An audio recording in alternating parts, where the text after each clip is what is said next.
Today's Daily Manna of Saturday, the 2nd of March 2024. Today's topic is An Epistle to the Noble. Our text today is taken from Luke chapter 1 verses 1 through 4.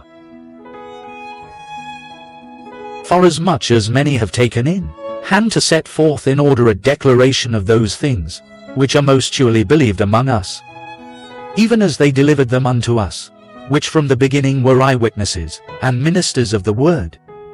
It seemed good to me also, having had perfect understanding of all things from the very first, to write unto thee in order, most excellent Theophilus. Verse 4, that thou mightest know the certainty of those things, wherein thou hast been instructed. Key verse. Luke chapter 1 verse 3. It seemed good to me also, having had perfect understanding of all things from the very first, to write unto thee in order, most excellent Theophilus.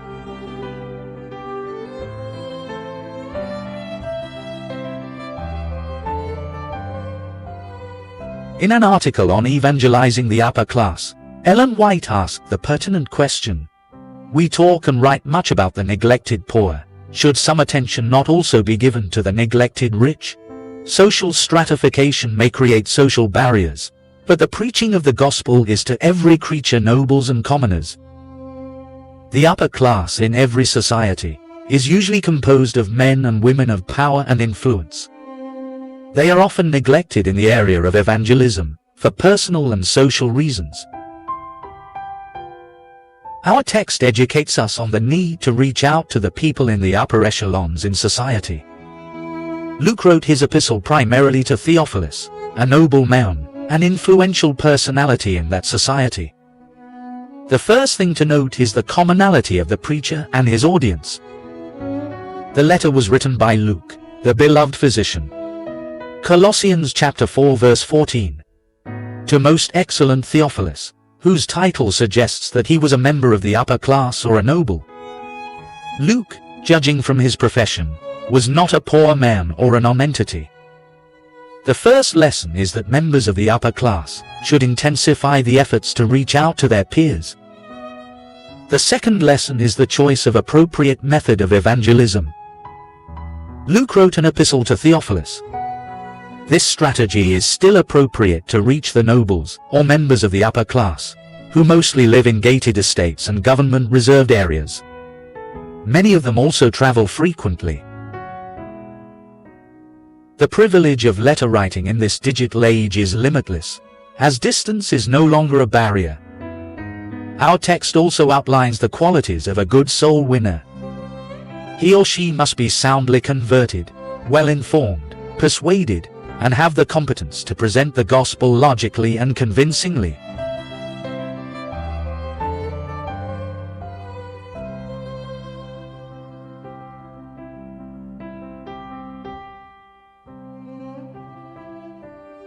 Thought for the day. Can God depend on you to reach the unreached? The Bible in 1 year, read by Alexander Skirby. 2 Corinthians chapters 8 to 10. Chapter 8. Moreover, brethren, we do you to wit of the grace of God bestowed on the churches of Macedonia, how that in a great trial of affliction the abundance of their joy and their deep poverty abounded unto the riches of their liberality. For to their power I bear record, yea, and beyond their power they were willing of themselves, praying us with much entreaty that we would receive the gift and take upon us the fellowship of the ministering to the saints. And this they did not as we hoped, but first gave their own selves to the Lord and unto us by the will of God. Insomuch that we desired Titus, that as he had begun, so he would also finish in you the same grace also. Therefore, as ye abound in everything, in faith and utterance and knowledge, and in all diligence and in your love to us, see that ye abound in this grace also. I speak not by commandment, but by occasion of the forwardness of others, and to prove the sincerity of your love. For ye know the grace of our Lord Jesus Christ, that though he was rich, yet for your sakes he became poor, that ye through his poverty might be rich. And herein I give my advice. For this is expedient for you, who have begun before, not only to do, but also to be forward a year ago. Now therefore perform the doing of it, that as there was a readiness to will, so there may be a performance also out of that which ye have. For if there be first a willing mind, it is accepted according to that a man hath, and not according to that he hath not. For I mean not that other men be eased, and ye burdened, but by an equality, that now at this time your abundance may be a supply for their want, that their abundance also may be a supply for your want, that there may be equality. As it is written, he that had gathered much had nothing over, and he that had gathered little had no lack. But thanks be to God, which put the same earnest care into the heart of Titus for you. For indeed he accepted the exhortation, but being more forward, of his own accord he went unto you. And we have sent with him the brother whose praise is in the gospel throughout all the churches. And not that only, but who was also chosen of the churches to travel with us with his grace, which is administered by us to the glory of the same Lord, and declaration of your ready mind. Avoiding this, that no man should blame us in this abundance which is administered by us, providing for honest things, not only in the sight of the Lord, but also in the sight of men. And we have sent with them our brother, whom we have oftentimes proved diligent in many things, but now much more diligent upon the great confidence which I have in you.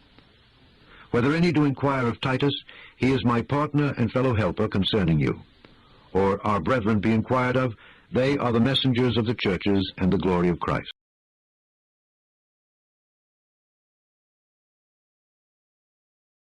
Come with me and find you unprepared, we, that we say not ye, should be ashamed in this same confident boasting.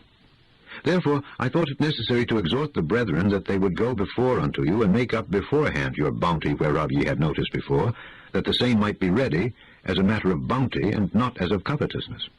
But this I say, he which soweth sparingly shall reap also sparingly, and he which soweth bountifully shall reap also bountifully. Every man according as he purposeth in his heart, so let him give, not grudgingly or of necessity. For God loveth a cheerful giver.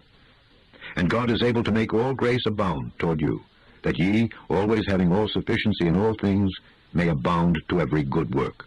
As it is written, he hath dispersed abroad, he hath given to the poor, his righteousness remaineth forever. Now he that ministereth seed to the sower, both minister bread for your food, and multiply your seed sown, and increase the fruits of your righteousness, being enriched in everything to all bountifulness, which causeth through us thanksgiving to God. For the administration of this service not only supplieth the want of the saints, but is abundant also by many thanksgivings unto God.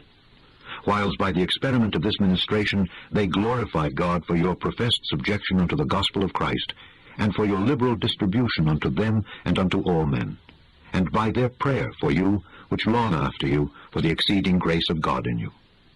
Thanks be unto God for his unspeakable gift. Chapter 10. Now I, Paul, myself, beseech you by the meekness and gentleness of Christ, who in presence am base among you, but being absent am bold toward you. But I beseech you that I may not be bold when I am present, with that confidence wherewith I think to be bold against some which think of us as if we walked according to the flesh. For though we walk in the flesh, we do not war after the flesh. For the weapons of our warfare are not carnal, but mighty through God to the pulling down of strongholds, casting down imaginations, and every high thing that exalteth itself against the knowledge of God, and bringing into captivity every thought to the obedience of Christ, and having in a readiness to revenge all disobedience when your obedience is fulfilled. Do ye look on things after the outward appearance? If any man trust to himself that he is Christ's, let him of himself think this again, that as he is Christ's, even so are we Christ's. For though I should boast somewhat more of our authority, which the Lord hath given us for edification, and not for your destruction, I should not be ashamed, that I may not seem as if I would terrify you by letters. For his letters, say they, are weighty and powerful, but his bodily presence is weak, and his speech contemptible.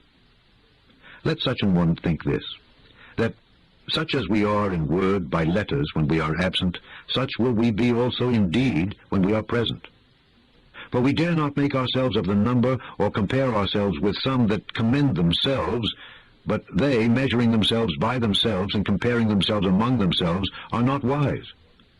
But we will not boast of things without our measure, but according to the measure of the rule which God hath distributed to us, a measure to reach even unto you. For we stretch not ourselves beyond our measure, as though we reached not unto you. For we are come as far as to you also in preaching the gospel of Christ, not boasting of things without our measure, that is, of other men's labors, but having hope, when your faith is increased, that we shall be enlarged by you according to our rule abundantly, to preach the gospel in the regions beyond you, and not to boast in another man's line of things made ready to our hand. But he that glorieth, let him glory in the Lord. For not he that commendeth himself is approved, but whom the Lord commendeth.